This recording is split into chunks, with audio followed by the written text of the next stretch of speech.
Reports on the so-called caravan of people seeking asylum in the United States are often framed as a political challenge for US President Donald Trump. Yet coverage on why so many people have left their homes in Central America to head north is less frequent. I'm Femi Oke.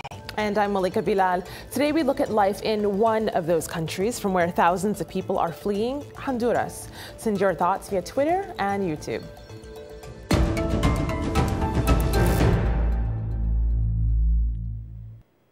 Drive from western Honduras to the southern US border and you'll cover more than 2,500 miles. But consider what it takes to make most of that journey on foot while carrying young children. That is the reality for many Hondurans who have left their homes in search of a better life in the US. The arduous trek highlights the lengths that people will go to escape day-to-day life in Honduras. Violent gangs control swaths in major cities, and Honduran police often use disproportionate force, according to the United Nations. Meanwhile, the country is also mired in political division. In recent weeks, people have continued to protest against President Juan Orlando Hernandez, who stayed in power following an election result deemed fraudulent by the opposition a year ago. For more on the challenges faced by people living in Honduras, we have Jennifer Avila. She is a journalist and co-founder of Contra Corriente, a digital media outlet. She joins us from San Pedro Sula in Honduras. Marcia Aguiluz is a program director for Central America and Mexico at the Center for Justice and International Law. She is in the Costa Rican capital of San Jose. From the U.S. city of Oakland, we have Silvio Carrillo. He is a journalist and video producer whose work has focused on Honduras. And from the Honduran capital, Tegucigalpa, we have Carla Cueva. She is the Honduran Human Rights Minister. Hello, everybody. It's good to have you here on the stream. Minister, I'm trying to think what your caseload must be on a regular basis in terms of human rights cases that you're trying to tackle in Honduras. Do you want to give us a little insight into the sort of things that is part of your daily job? Okay, thank you for the opportunity. It is very important for you, as we said in the last minutes. Honduras is a very small country. We have almost 8.5 million people in here, and we have a very young population.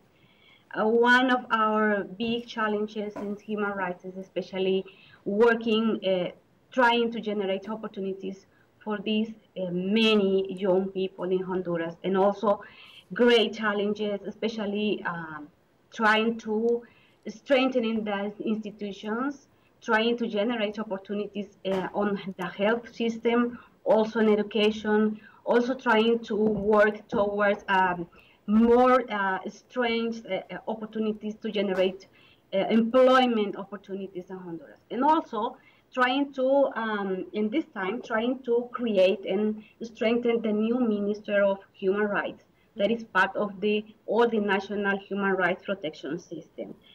We have a lot of challenges in human rights. Sure. And I am trying to understand, and for me, it is very important to highlight the importance to aim our efforts trying to combat the violence, especially on girls and women, and also to the LGBTI population in our country.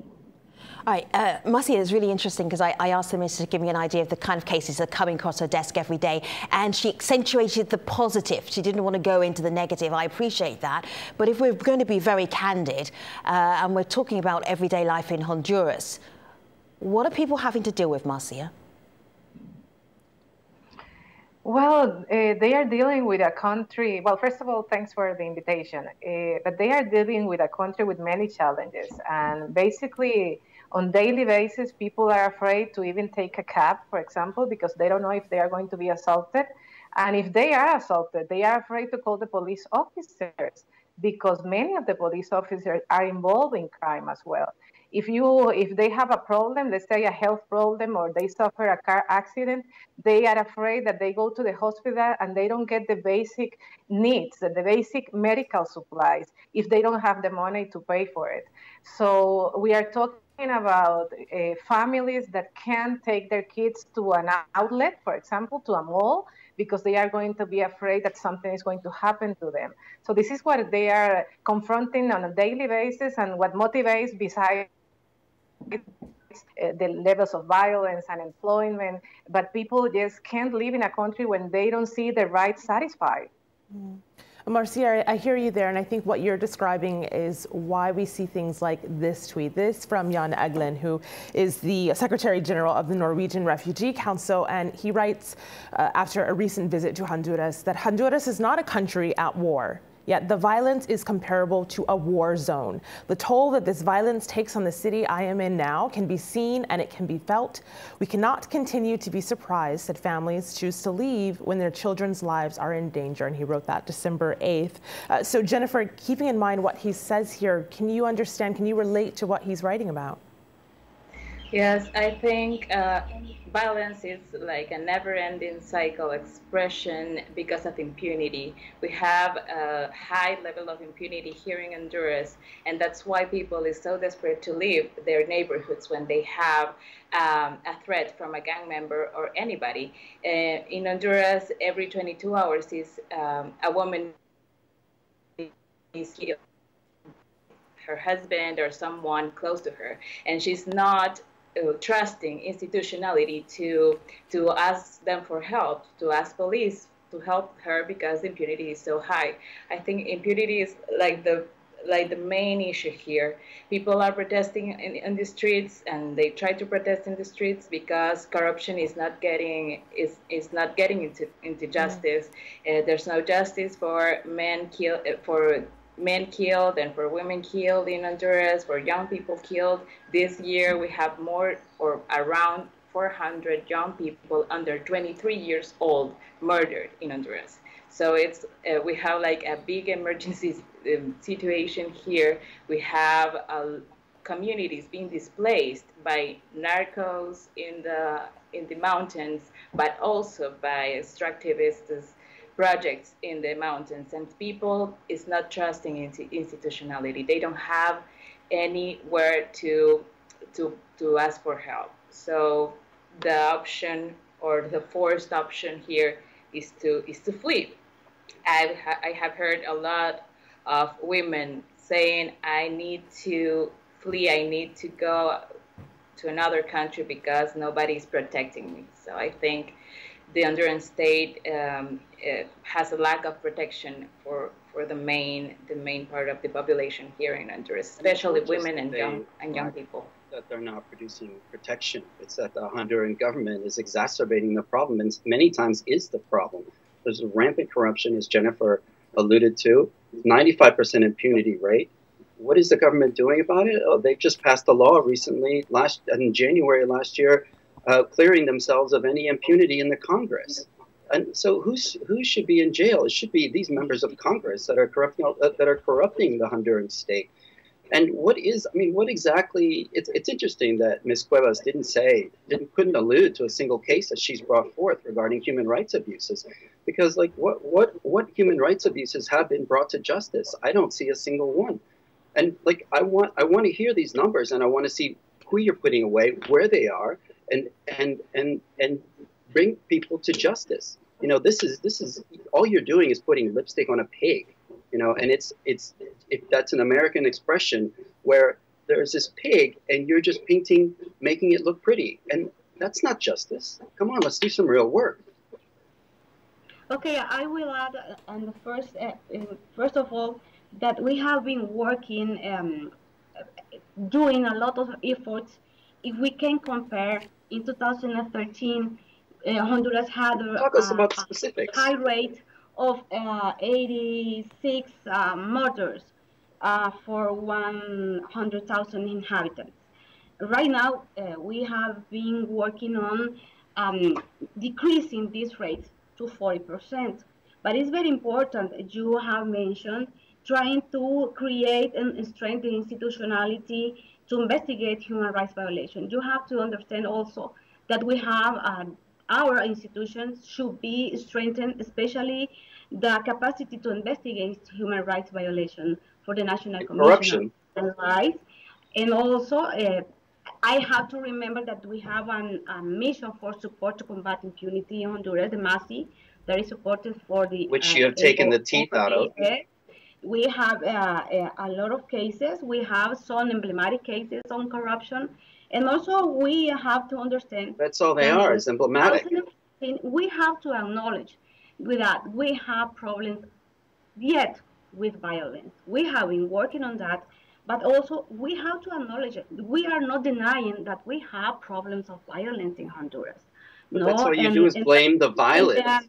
And the do something about it. Unaccompanied minors in 2014, if you remember, the main causes to migrate was violence, and we acknowledge that. No, that's according to you.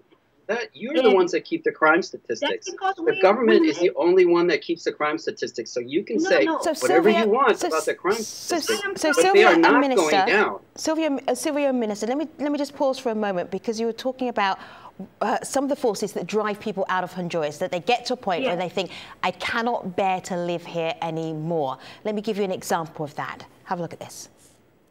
I left for the future of my children. They are already in school, and with the violence and the gangs and everything, you can't just leave the children to go to school by themselves. There is always danger. What is happening in the country? Well, I worked with my brother-in-law and they killed him. They killed both of my brothers-in-law because they saw them working and they were jealous, so they killed them. Then they looked for us because they wanted to do away with the entire family.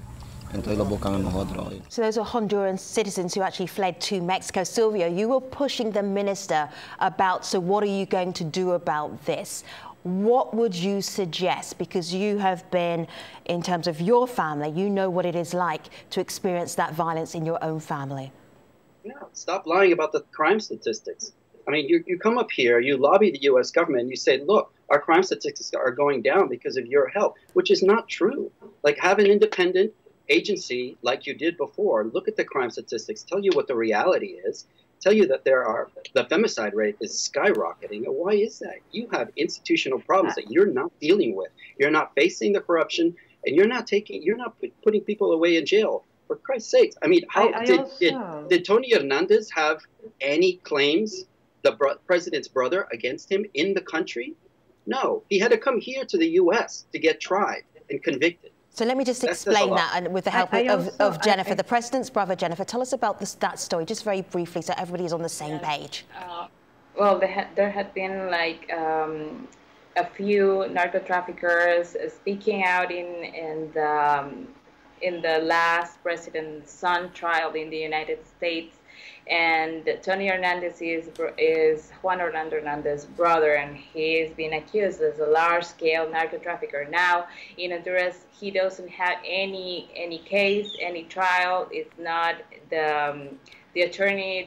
They're not having a case investigating him or the other related narco traffickers in Honduras. So these trials are in the U.S. and it's the U.S. justice that's telling us about the power structures. I also want to give some statistics that illustrate some of the issues that we have been talking about.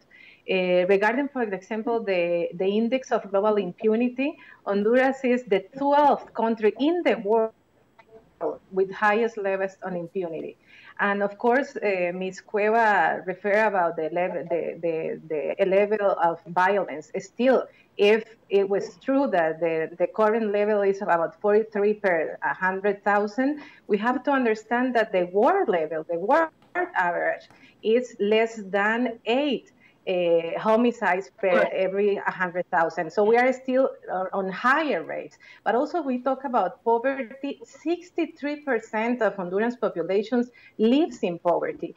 And then there is also, if we refer to what are the factors that have these statistics, of course there are external factors like gangs, but also there are problems within the state. I mean, Honduras, unfortunately, is a very authoritarian state.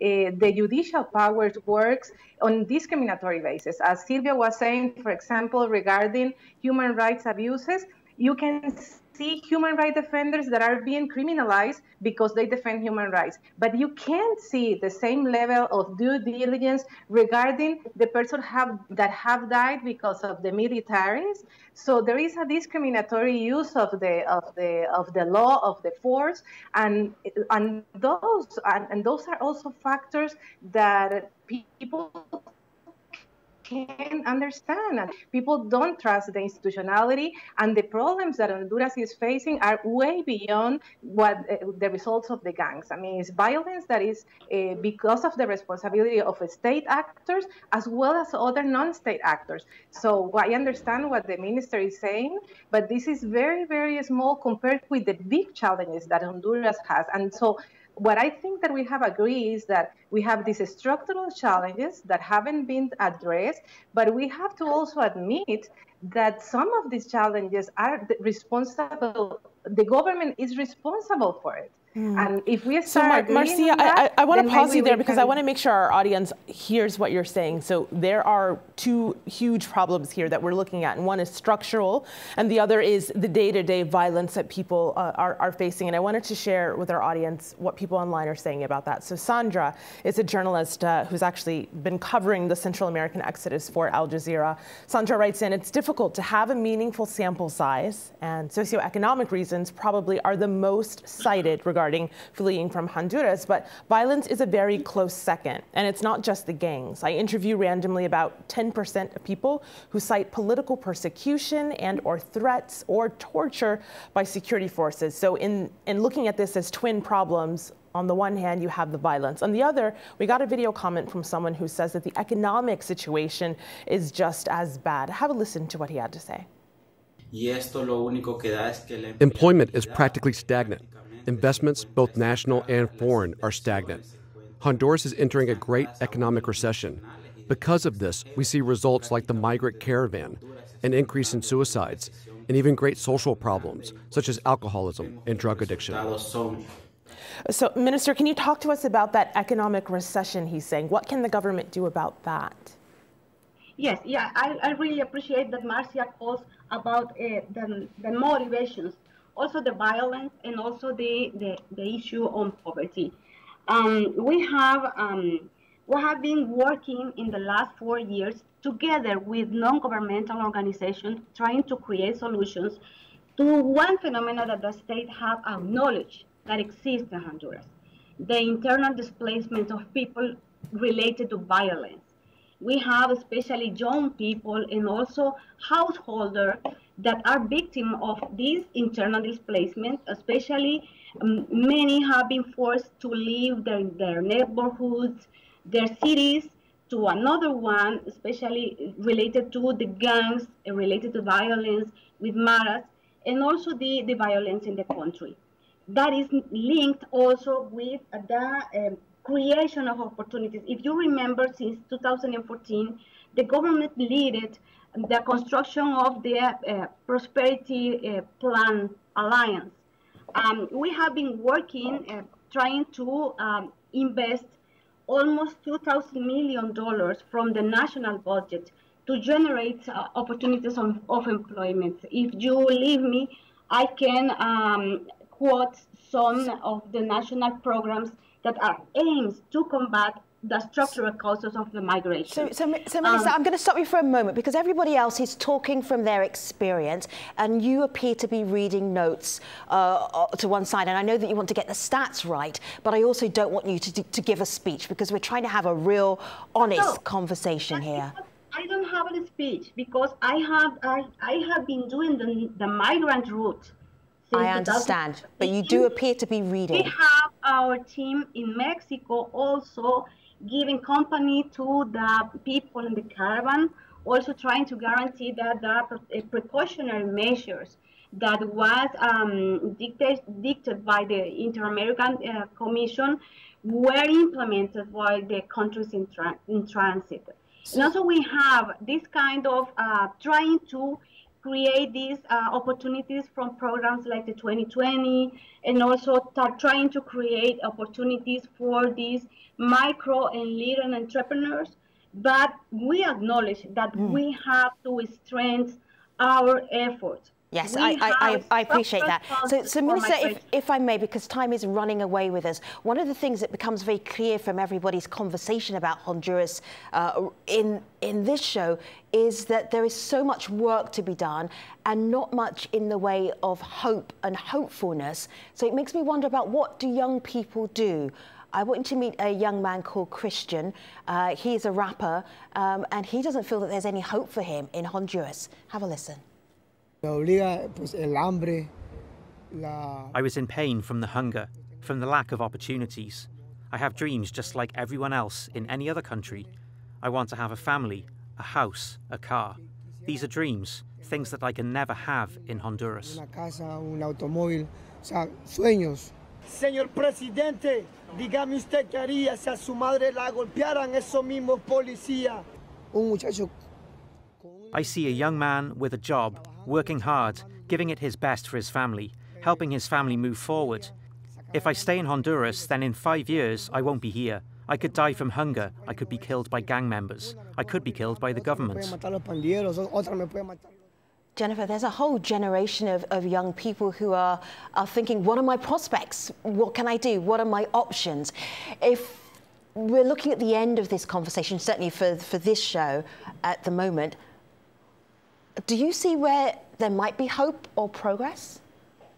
There's a lot of people staying in communities, in neighborhoods, trying to defend their territories and trying to get organized, even though they don't have the state protection. We have lots of examples of people getting organized to defend their territories in big in the mountains that are given to transnationals without consulting people, and we're looking at these people trying to defend their territories and trying to think about another economic system or a way of development that is not going to violate their human rights. And there's a lot of young people also staying and trying to survive in Honduras. Now in this season, lots of young people that are unemployed, they are selling things in the streets, trying to survive. They're not stealing, they're just trying to give everyday food to their families. So we have lots of examples in the streets. If you only go to the main town in San Pedro Sula, you look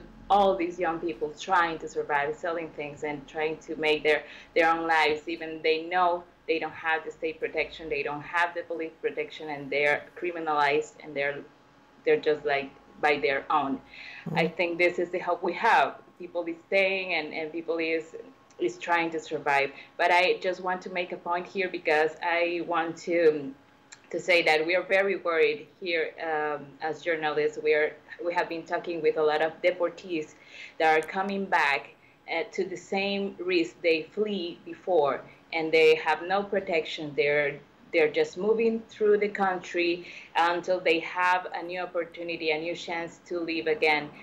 All these deportees, they're not having assistance, or they have like small assistance from the government that is not enough to get them alive. And Jennifer, thank you for raising that issue, because of course that is something that we've covered on the stream here extensively and want to continue to. But if we end this on hope, where some people are finding hope online, is this, and via this tweet from Ben, who says, the Berta Cáceres' case shows how government, military, and business interests collude to silence human rights defenders who speak truth to power. Of course, that's not the hopeful part. This is. He says the conviction of 7 men is positive, but future attacks will only end when intellectual authors are prosecuted. And that is a case we have covered here on the stream. Silvio, in just about 30 seconds here as we wrap up the show, talk to us about hope that you have.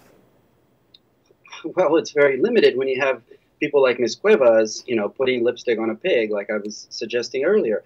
She mentioned earlier that internal displacement. Well, it's interesting she mentioned that, because that internal displacement many times is caused by the government itself, that is giving away land to multinational corporations to displace the people and create dams or energy products that Honduras does not need. And so, right now we don't have a lot of hope.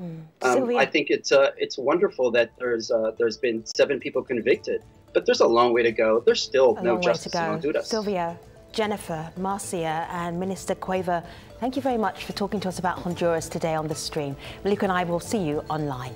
Take care, everybody.